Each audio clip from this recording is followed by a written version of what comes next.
இப்ப ஒரு மண்டை ஓடு கிடைக்குதுன்னு வச்சுக்கோங்களேன், அதை கிடைக்கும் போது புதிய இனமான்னு கண்டுபிடிப்பாங்க. அது இது வரைக்கும் கண்டுபிடிக்கப்படாத புதிய இனமாக இருந்தால் அதுக்கு பேர் வைக்கும் பொழுது அந்த மண்டை ஓடு எங்கேருந்து கண்டுபிடிக்கப்பட்டதோ அந்த இடத்தின் பெயரால் அந்த இனம் அழைக்கப்படும். இப்ப ஒரு பல்லு இப்ப முளைக்கிறதே இல்லை. நீங்க நம்ம காலகட்டத்தில் நீங்க பார்க்கலாம், அறிவு பல்லுன்னு சொல்லுவாங்க, ஞான பல்லுன்னு சொல்லுவாங்க இல்லையா, விஸ்டம் டீத். அந்த கடவா பல்லுக்கு பின்னாடி இருக்கிற ஒரு ஜோடி பல்லு. இப்ப நியாண்டர்தால்கள் தோன்றிய இடம் ஜெர்மனி அப்படின்னு புரிஞ்சுக்க கூடாது. பெயருக்கும் அது தோன்றிய இடத்துக்கும் தொடர்பு இல்லை. முதலில் கண்டுபிடிக்கப்பட்ட இடம். நம்மள மாதிரி 5 விரல்கள் இருக்கும். நீங்க பறவைகளுக்கு எல்லாம் பாத்தீங்கன்னா இது பயனற்று இங்க இருக்கும். அதுக்கு முந்தைய இனம் இப்படி பிடிக்க முடியாது. இந்த இனத்தை ஹோமோ ஹெபிலிஸ் இப்படி பிடிக்க முடியும். இதை பிடிக்கிறதுக்கு காரணம் கட்ட விரலோட அமைப்பு. கட்ட விரல் இல்லைன்னா நீங்க பிடிக்க முடியாது. அதனாலதான் அந்த இனம் முதலில் கற்கருவிகளை பயன்படுத்த ஆரம்பிக்குது.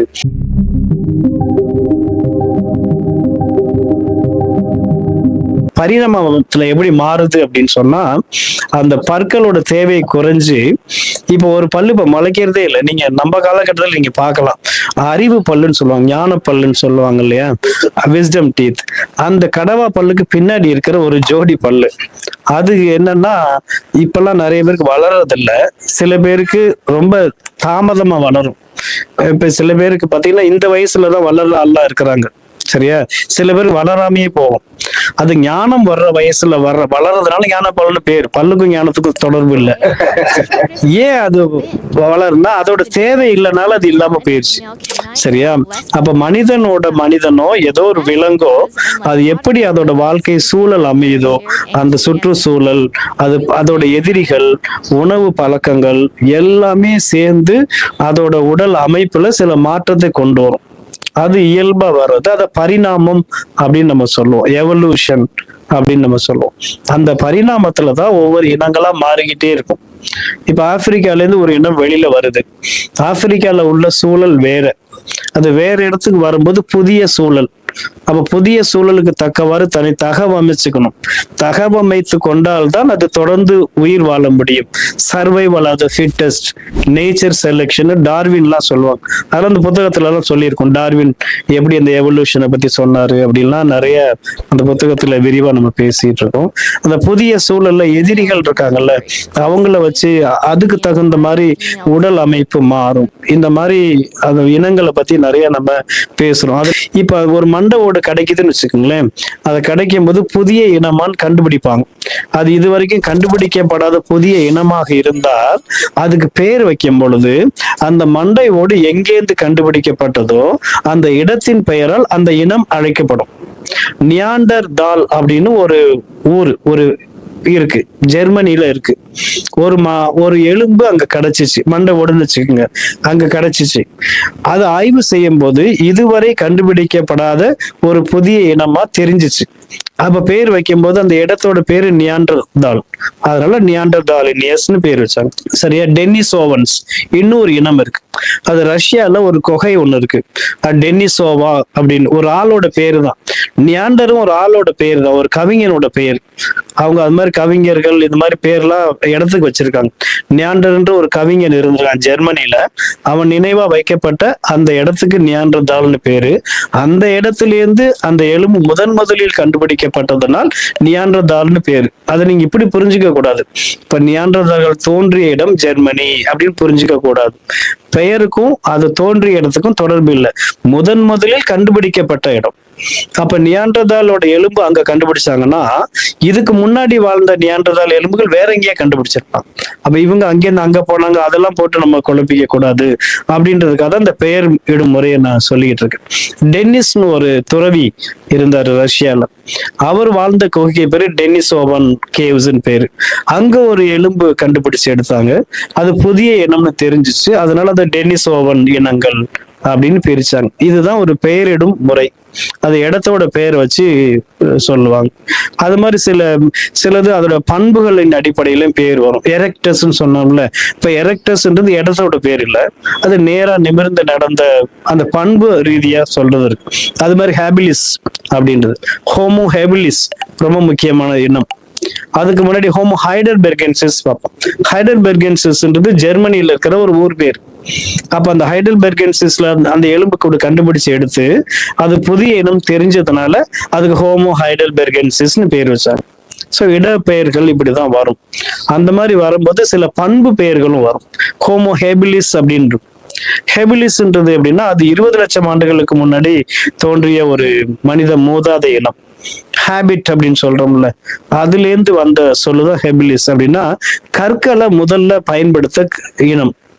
இந்த கற்களை கருவிகளா முதலில் பயன்படுத்திய இனம் ஹோமோ ஹெபிலிஸ். அதனால அது முக்கியத்துவம் பெறுது. இப்போ ஒரு இயல்பா ஒரு கேள்வி வரும்.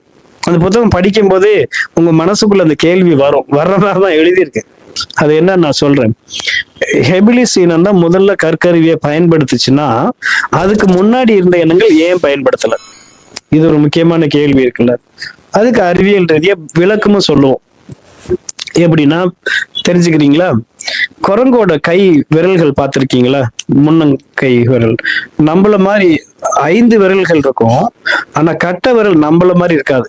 இது இந்த பக்கவாட்டுல இருக்கும். குரங்கு பாத்தீங்கன்னா படங்கள் அதுல இருக்கும். இந்த கட்டை விரல் வந்து இந்த பக்கம் சைட்ல இருக்கும். குரங்கினங்களுக்கு இப்படி இருக்கும். நீங்க பறவைகளுக்கு எல்லாம் பாத்தீங்கன்னா இது பயனற்று இங்க இருக்கும். கோழிகள்லாம் நீங்க கால விரல் 4 தான் இருக்கும். 5வது தேடி பாருங்க இருக்காது. இந்த காலுக்கு மேல பாத்தீங்கன்னா சின்னதா பயனற்று இருக்கும். பயன் இல்லாம அது இருக்கும். சரியா? பறவைகளுக்கும் அப்படிதான் இருக்கும். பறவைகளுக்கு இது வந்து எதுக்கு பயன்படுதுன்னா கிளைகளை பிடிச்சுக்கிறதுக்கு. 4 விரல்ல பிடிச்சி கிளையில பிடிச்சுக்கும். நீங்க யோசிச்சு பார்த்திருக்கீங்களா இந்த பறவைகள்லாம் எப்படி தூங்கணும்? நம்ம நினைக்கிற மாதிரி பகல்லாம் சுத்திட்டு இரவுல கூட்டுக்கு போய் படுத்து தூங்காது. அப்பாடான்னு கிளையில உட்காந்துக்கிட்டே தூங்கும். அது வந்து பேசரைன் பேர்ட்ஸ்ன்னு சொல்லுவோம். எல்லாமே அப்படின்னு இல்லை. பல பறவைகள் வந்து கிளையிலேயே தூங்கும். கிளையிலேயே தூங்கும் போது கிளையை பிடிச்சுக்கிறதுக்கு இது பயன்படும். அப்போ ஒரு கேள்வி எழுதல, என்னைய ஒரு பையன் கேள்வி கேட்டான். அதுக்கப்புறம் அந்த பதில தேடி படிக்கும் போது எனக்கு உள்ள விஷயம் தெரிஞ்சது. ஸோ நமக்கு கத்துக் கொடுக்கறது நம்ம மாணவர்களே நம்மளுக்கு நிறைய கத்துக் கொடுப்பாங்க. என் உண்மையிலே ஒரு பையன் கேட்டான், எப்படின்னா நான் பறவைகளை பத்தி சொல்லிக்கிட்டு இருக்கும்போது பிடிச்சிக்கிட்டே தூங்குதுன்னு சொல்றீங்க, கீழே விழுந்துருமே அப்படின்னு. அப்போ டக்குன்னு எனக்கு பதில் சொல்ல தெரியலனாலும் உடனே போய் தேடி பிடிச்சி புத்தகத்தை படிச்சா அப்போதான் இந்த பேசரைன் பேர்ட்ஸ் அதெல்லாம் வந்துச்சு. எப்படின்னா இப்ப சின்ன குழந்தைங்க இருக்குல்ல, அதுங்க வந்து ஆசைப்பட்டு பந்து கேட்கும். ஏதோ ஒரு பொருள் கையில வச்சுக்கும். தூங்கும் போது பாத்தீங்கன்னா அப்படியே கை விரிஞ்சிடும், பந்து கீழே விழுது. பார்த்துருப்பீங்க. இது மனித இயல்பா. பறவைகளுக்கு என்ன செய்யும்னா அது ஓய்வு எடுக்கும் பொழுது இது மூடிக்கும். இது வந்து திருப்பி லாக் ஆயிரும். அதனால கீழே விழாதுன்றது பதில். அது மாதிரி இந்த கட்டவரோட பயன் சொல்றேன். ஏன் கட்டவரல் பக்கவாட்டுல குரங்குகள் இருக்குன்னா கிளைகளை பிடிச்சி தாவி போகும். நம்ம வந்து கிளைகளை பிடிச்சி தாவி போக முடியாதுன்னா கட்டவரல் இப்படி இருக்கு. புரியுதுங்களா? நம்ம பிடிச்சி போறது கஷ்டம். கட்டவரல் இடிக்கும். அதுங்களுக்கு எளிதா இருக்கு. ஆனா என்ன ஆச்சுன்னா ஒரு இனம் அது கட்டவரல வந்து கொஞ்சம் பக்கத்துல பரிணாமத்துல கட்டவரல் இப்படி நம்மள மாதிரி மாறிடுச்சு. அப்ப என்ன ஆகுதுன்னா ஒரு கருவியை அதால பிடிக்க முடியுது. அதுக்கு முந்தைய இனம் இப்படி பிடிக்க முடியாது. இந்த இனத்தை ஹோமோ ஹெபிலிஸ் வந்து இப்படி பிடிக்க முடியும். இதை பிடிக்கிறதுக்கு காரணம் கட்டவிரலோட அமைப்பு. கட்டவிரல் இல்லைன்னா நீங்க பிடிக்க முடியாது.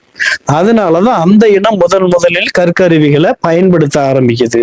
அந்த ஹோமோ ஹெபிலிஸ் அப்படின்னு சொல்லுவோம். இந்த மாதிரி அதோட இனங்களோட விளக்கங்கள் இதெல்லாம் இந்த புத்தகத்துல நம்ம நிறைய சொல்றோம். ஹோமோ ஹெபிலிஸ் எப்படி இந்த இனங்கள்லாம் மாறுது. வால் இருக்குல்ல, நமக்கு வால் இல்லை. குரங்குகளுக்கு வால் இல்லை. வால் இருக்கிற குரங்குகளுக்கு வால் இருக்கு. அப்ப அதுக்கும் இதுக்கும் என்ன வேறுபாடு? வாளோட பயன் என்ன அப்படின்னு சொன்னா மரத்திலேருந்து தாவுது இல்ல, தாவும் பொழுது அதுக்கு பேலன்ஸ் பண்றதுக்கு பயன்படும். அதை பிடிச்சுக்கிட்டு பாதுகாப்பு அமைப்பாகவும் இருக்கு. அப்ப இந்த வால் யாருக்கு பயன்படும்? மரங்கள்ல பயணம் செய்யற விலங்குகளுக்கு தான் பயன்படும். நம்ம மரங்கள்ல இருந்து கீழே இறங்கிட்டோம், அதனால நமக்கு வால் இல்லை. வால் காலப்போக்கில் வால் மறைஞ்சிருது. ஆனா நீங்க இந்த பகுதியில தண்டுவடத்தோட கீழ்ப்பகுதியை தொட்டு பாத்தீங்கன்னா ஒரு சின்ன ப்ரொஜெக்ஷன் இருக்கும். அது வால் இருந்ததை நமக்கு நினைவூற்ற ஒரு உறுப்பு. அந்த மாதிரி கடவா பல்லு, அந்த மூளையோட அமைப்பு, வால், இந்த மாதிரி இது எல்லாமே பரிணாமத்துல மாற்றம் அடைந்த நிறைய விஷயங்கள். அதை பத்தி நம்ம இதுல இந்த புத்தகத்தில் நிறைய குறிப்பிட்டு சொல்றோம். அடுத்தது 4வது இயலா அகல் வைப்பகம் பூண்டி அப்படின்னு சொல்லி, நீங்க பூண்டி போனீங்கன்னா, பூண்டின்றது இங்க தஞ்சாவூர் பக்கத்துல இருக்கிற பூண்டி இல்ல, திருவள்ளூர் மாவட்டத்துல இருக்கிற பூண்டி நீர்த்தேக்கம், ஒரு ஏரி, பூண்டி ஏரி இருக்கு. அங்க போனீங்கன்னா அங்க ஒரு அகல் வைப்பகம் இருக்கு. அகல் வைப்பகம் என்னன்னா இந்த தொல் மாந்தர்களுக்காக வைக்கப்பட்ட முதல் அகல் வைப்பகம் அதுதான். அதுல அந்த பகுதியில எடுக்கப்பட்ட பொருள்கள் இந்த மாதிரி கல் இருக்கு இல்லையா, அது இது நம்ம வந்து சொன்னது கற்காலம், அதாவது பழைய கற்காலம் புதிய கற்காலம் இப்படிலாம் வருது இல்ல. இதுல பாத்தீங்கன்னா இதெல்லாம் மிடில் பேலியோலித்திக், லேட்டர் பேலியோலித்திக் இப்படி வரும். இது நியோலித்திக் அப்படின்னு சொல்லுவோம், புதிய கற்காலத்துல இருக்கிற கருவிகள். இந்த மாதிரி வெவ்வேறு காலகட்டங்கள்ல இருக்கிற அங்க கிடைச்ச அந்த பகுதியில கிடைச்ச கற்கருவிகள். அப்புறம் பெருங்கற்காலத்துக்கு வந்துரும், அதுல பானை ஓடுகள்லாம் பயன்படுத்துவோம். அந்த பெருங்கற்காலத்துல புதைக்கும் போது சர்கோஃபோ பேழை அப்படின்னு சொல்றது, இந்த மாதிரி பொருள்கள்லாம் அந்த அந்த அகல் வைப்பகத்துல வச்சிருக்காங்க. அதெல்லாம் இந்த துறையில படிக்கக்கூடிய மாணவர்கள் அல்லது எல்லாருமே போய் பார்க்க வேண்டிய இடங்கள். அந்த பகுதியில இரும்பு காலத்துல எடுக்கப்பட்ட அந்த பொருள்கள். அப்ப இதுல இருந்து என்ன தெரியுதுன்னா, இதோட என்ன டைம் சொன்னேன், 15 லட்சத்துல இருந்து நீங்க அப்படியே இந்த காலம் வந்தீங்கன்னா புதிய கற்காலம், சங்க காலம், அந்த காலம் வரைக்கும் இன்னைக்கு வரைக்கும் எங்க மனிதர்கள் தொடர்ந்து வாழ்ந்துட்டு இருக்காங்க. அது வரைக்கும் இருக்கிற பொருள்கள் எல்லாம் அந்த அகல் வைப்பகத்துல இருக்கு. அது ஒரு பழைய ஒரு கட்டடத்துல இயங்கிக்கிட்டு இருக்கு. இப்ப அண்மையில அதுக்கு புதிதா ஒரு கட்டடம் கட்டிட்டு இருக்காங்க.